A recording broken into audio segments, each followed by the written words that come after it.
اللہ اللہ اللہ اللہ۔ السلام علیکم ورحمۃ اللہ وبرکاتہ۔ محترم سامعین کرام اور ناظرین اعظام، ظلم ایک قبیح چیز ہے۔ ظلم اور زیادتی ہم جب کسی پر کرتے ہیں تو اس کا بدلہ بھی وہی ہوتا ہے۔ چنانچہ ایک مقولہ مشہور ہے، کما تدین تدان، جیسا کرو گے ویسا بھرو گے، یعنی تم جس کے ساتھ جیسا کرو گے تمہارے ساتھ بھی ویسا ہی ہوگا۔ یہ تو دن انتظار میں ہے، تم جیسا کرو گے ویسا بدلہ پاؤ گے۔ ایسا نہیں ہے کہ تم پھلدار درخت لگاؤ اور اس میں کانٹے آئیں گے، بلکہ اگر پھلدار درخت لگاؤ گے تو پھل ہی آئیں گے، اور اگر کانٹے دار درخت لگاؤ گے تو کانٹے آئیں گے۔ ایک واقعہ میں آپ لوگوں کو سناتا ہوں کہ ایک شخص کی شادی ہوئی، بیوی بڑی نیک صالح تھی، پہلی رات تھی، شب عروسی، شوہر اور بیوی دسترخوان پر بیٹھے رات کا کھانا کھا رہے تھے کہ اسی درمیان دروازے پر دستک ہوئی۔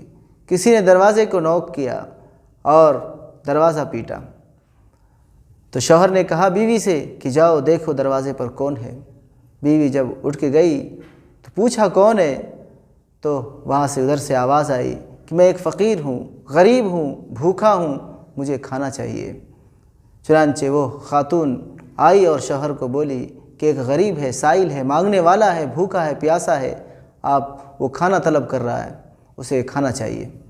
تو شوہر کو بڑا طیش آیا کہ آج میری پہلی رات ہے، میں شادی کی پہلی رات گزار رہا ہوں، یہ ہمارے راحت میں، ہمارے سکون میں، ہمارے عیش و عشرت میں کون مخل ہو گیا، کس نے خلل دے دیا۔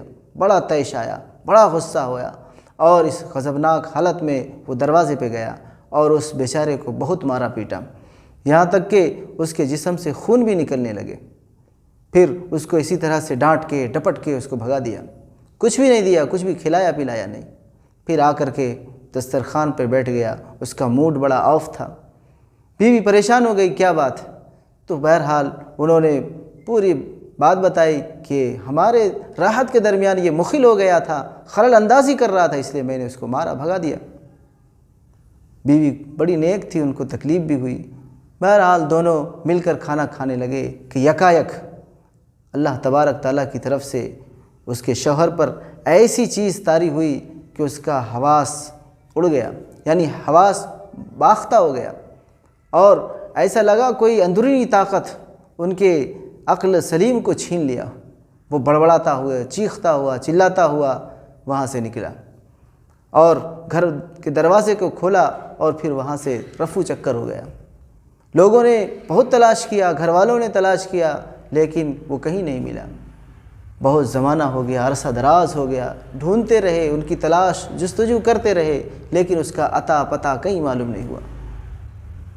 اور بیوی بھی بہت دن تک انتظار کرتے رہی۔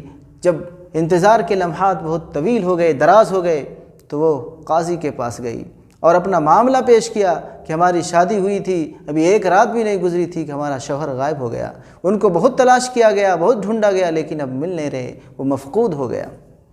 اب ایسے حالت میں شریعت یہ اجازت دیتی ہے کہ وہ قاضی اس کے نکاح کو فسخ کر دے، توڑ دے، اور پھر وہ عورت دوسرا نکاح کر سکتی ہے۔ چنانچہ قاضی نے ان کے حالات کو دیکھا تو نکاح اس کا فسخ کر دیا۔ پھر تھوڑے دنوں کے بعد اس خاتون کی دوسری شادی ہوئی۔ جب پہلی رات تھی دوسرے شوہر کے ساتھ تو وہی حالات پیش آئے جو پہلی شادی میں ہوئی تھی، یعنی جب کھانے کے لیے بیٹھے تو کوئی مانگنے والا، کوئی سائل ان کے دروازے پر مانگنے کے لیے آیا۔ دروازہ کھٹکھٹایا تو شوہر نے کہا دیکھو بیگم کون ہے دروازے پر۔ جب ان کی بیوی دروازے پر گئی تو دروازے کے اونٹ سے دیکھا، ان کے سوراخ سے دیکھا کہ ایک مانگنے والا ہے، بھوکا پیاسا ہے، بدحال ہے، مفلوق الحال ہے۔ چنانچہ وہ آ کر اپنے شوہر سے کہا کہ ایک فقیر ہے، ایک غریب ہے، لاچار ہے، بھوکا پیاسا ہے، وہ کھانے کی طلب رکھتا ہے، کھانے کی حاجت رکھتا ہے، ان کو کھانا درکار ہے، ان کو کھانا چاہیے۔ چنانچہ شوہر نے کہا فوراً کہ دسترخوان پہ جو چیزیں ہیں لے جاؤ اور اس کو کھلاؤ، پیٹ بھر کے کھلاؤ، اگر اس سے بچ جائے گا تو ہم لوگ کھا لیں گے، اگر نہیں بچے گا تو پھر ہم دوبارہ پکا لیں گے، لیکن اس کو بھوکا نہیں جانے دینا، اس کو خوب کھلاؤ، سیر ہو کر کھلاؤ۔ چنانچہ وہ کھانا لے کر گئی اور اس غریب کو کھلائی۔ پھر جب کھلا کے واپس آئی تو اس کی کیفیت ہی الگ تھی، وہ رو رہی تھی، زار و قطار رو رہی تھی۔ شوہر نے پوچھا کیا بات ہوا، کیا بات ہوئی کہ تم رو رہی ہو، اتنا زار و قطار رو رہی ہو؟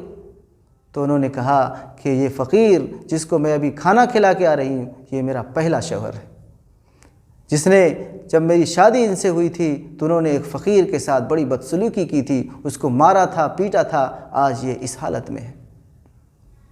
انہوں نے، اس کے شوہر نے، جو دوسرا شوہر تھا، انہوں نے کہا میں تم کو اس سے بھی عجیب چیز بتاؤں؟ کہنے لگی ہاں بتاؤ۔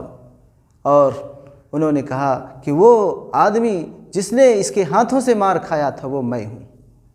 اللہ تبارک تعالیٰ نے دیکھیے کس طرح سے حالات کو تبدیل کیا اور ظلم کا بدلہ کس طرح سے لیا۔ اسی لیے اللہ تبارک تعالیٰ قرآن عزیز کے اندر فرماتے ہیں تِلْكَ الْأَيَّامُ نُدَاوِلُهَا بَيْنَ النَّاسِ کہ یہ دن ہے جس کو ہم عدلتے بدلتے رہتے ہیں لوگوں کے درمیان۔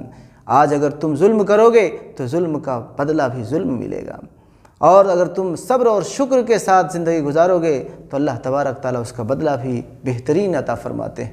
اس بیچارے نے اس ظالم کی ہر بدسلوکی کو برداشت کیا، صبر سے کام لیا۔ اللہ تبارک تعالیٰ نے اس ظالم سے کس طرح سے بدلہ لیا کہ اس کی جگہ پر ان کو پہنچا دیا اور ان کی جگہ پر ان کو پہنچا دیا، اور اللہ تبارک تعالیٰ نے ان کو بہترین مالدار بنایا، بے شمار دولت سے نوازا، اور پھر وہ نیک صالح بیوی ان کی جھولی میں اللہ تبارک تعالیٰ نے رکھ دی۔